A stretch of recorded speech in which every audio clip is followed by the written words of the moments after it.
Hey, what is up guys? GuitarRock here, welcome back to another Nikke Goddess of Victory video. Alright, today's video we're going to talk about the Evangelion collab rerun. Yes, they are going to rerun the old characters. This was posted today about 4 hours ago at the time of me making this video. So as you can see, while we are getting the new collab character, we are also going to get the old ones. So I think this is going to create for a very interesting conversation. As you can see, we're going to have on February 20th, the old Asuka, Shikinami Langley. She's going to pretty much be rerunning as well, up until March 13th. And then Rei is going to come later on February 27th to March 13th. And of course, Mari Makinami, February 27th till March 13th. Now, here's the conversation that I want to have, right?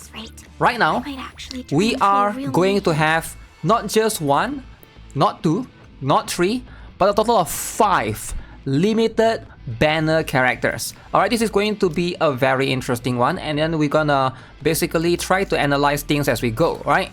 The truth is, I can't really give you guys a better perspective right now because we are not aware yet of the new characters that are going to happen in this particular game right now, and that is going to be, as you can see, Rei Ayanami tentative name. This is going to be the new one, so we're going to get the old Evangelion collab alongside with the new character. So the new one, we have 2 different ones. Alright, this is going to be the one. She's using a Skype right here.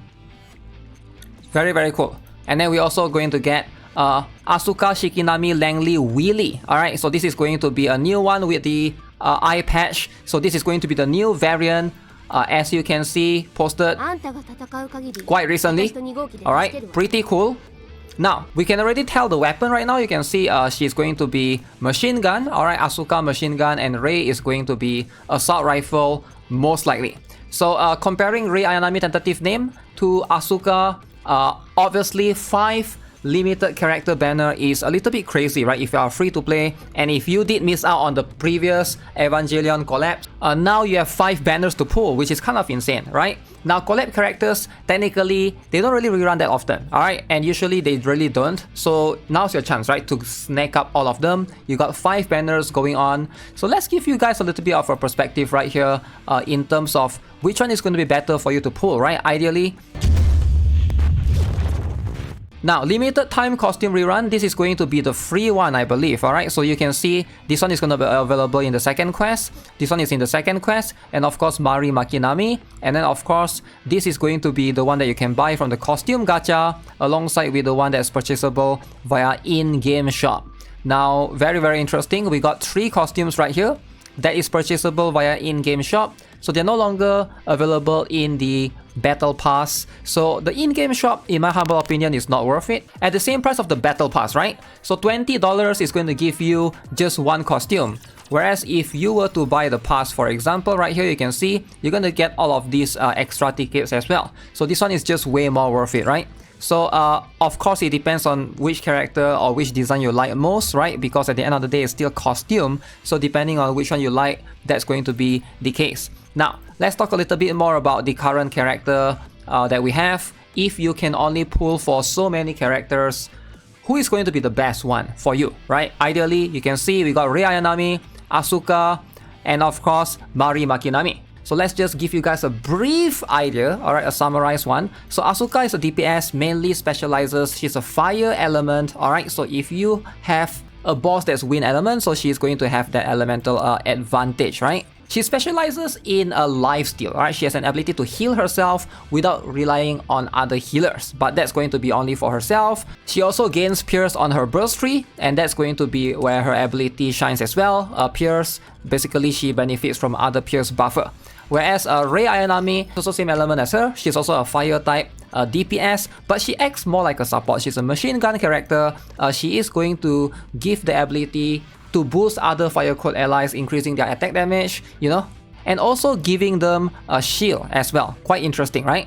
Last but not least is going to be a burst to Mari Makinami. So Mari Makinami is going to be an electric type. So she is a supporter. She doesn't really heal the allies sadly, but she gives quite a lot of things. She gains Pierce for herself, but she's able to increase everybody's attack damage and also boost Pierce damage as well. So very cool. If you want a support that can boost Pierce damage, she's going to be one of the few that excels there, right? Although she does compete with Grave in that manner. Now, let's just take a quick glance at the tier list from Pre-Win, right? So here you get a better idea on how they rank amongst each other. So we're just going to focus on the abnormal characters. We're going to turn off everyone else and we're just going to enable the abnormal characters for the time being. As you can see, Asuka is the only one that's SSS tier in story, alright? If your focus is basically just to get a character, a DPS character that's good, she is going to be a pretty decent choice. Now, Rei Ayanami is going to be a little bit behind, and she acts more like a buffer rather than a main DPS herself. Alright, Rei Ayanami is going to be there to basically complement your other fire DPS. Now, Mari Makinami is going to be a little bit different. She's going to be a burst 2, whereas the other two is going to be burst 3.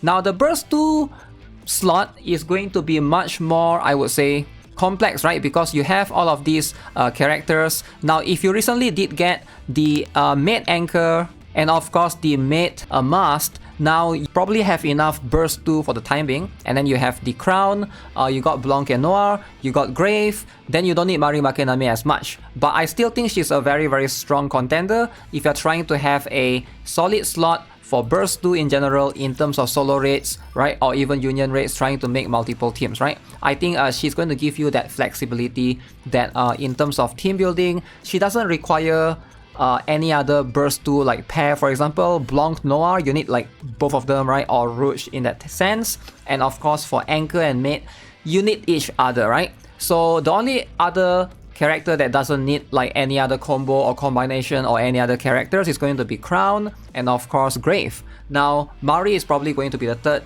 best option. There are some speculations or there are some debate that she's almost on par with Grave. If you invest on her, definitely that could be the case. She's actually kind of decent in terms of her buffing capabilities. However, she doesn't have heal, so that's something that you want to keep in mind. If you're trying to get like a decent burst 2 for your team or you're trying to improve your overall roster, I would say she's a pretty good pick. But if you're trying to play through every other content in the game that only requires one team, for example like story, you probably don't need her as much if you already have Crown. I think she's right now, in my opinion, ranked below Crown and Grave. And Crown and Grave, definitely they have the easier access because they are pretty much there in standard banners, right? You're gonna get them eventually. Even if you don't have them now, if you play the game long enough, alright, you will be able to obtain them. Whereas for Mari Makinami, right here, she is going to be exclusively to the collabs. There's a chance that she will get power creep eventually as well, right? Because as they release more burst 2. Now, is she a better pool than Asuka? I would say it depends on your account. So right now, if you guys did pull for Rapi Red Hood, Rapi Red Hood is very, very strong, and if you have Modernia, she's also going to be able to be the best, one of the best fire character to help you in PvE. Now, if you look at all of these meta characters in this particular burst 3, and I'm looking at the fire element in particular, right? Alice, you get for free. Rapi Red Hood if you pull for her, Modernia if you have her. Now these are all fire characters, right? If you have all of these, probably Rei Ayanami might be a better pull for you, to be honest, right? If you care about raids, because she is able to buff the other fire characters. Alright, Asuka is still going to be pretty strong. She's definitely going to have that unique ability that she has that no one else has, which is going to be lifesteal, alright? But maybe outside of Helm, right? Helm can also provide that somewhat of a way. The ability to lifesteal basically puts her in a very good position sometimes. Like you can set it up in terms of trying to utilize her ability to take advantage of the her HP stealing, right? So it's going to scale off her attack damage, which is very, very interesting. In some solo raids or even in some union raids, depending on which boss you fight, there are a lot of them that prioritize trying to target the highest attack in that team. And she is able to basically negate that effect or try to bypass those annoying bosses. She's definitely going to be very, very good in those stages. I don't think Asuka is a bad option. It's really hard to recommend her though if you are trying to expand upon your other elements, especially if you already have Alice, Rapi Red Hood, and Modernia. So you already have all of these fire characters.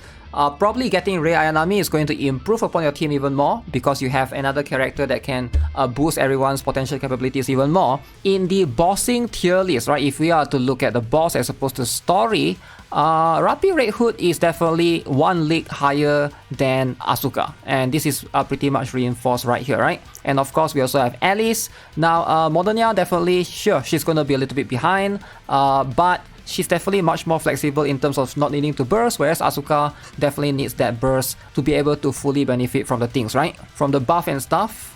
But all of these they're all very good choices. It's hard to just recommend one and generalize it that way in terms of, okay, that's the one that you should pull, because I think they are all really good in their own situation, depending on what you're trying to do.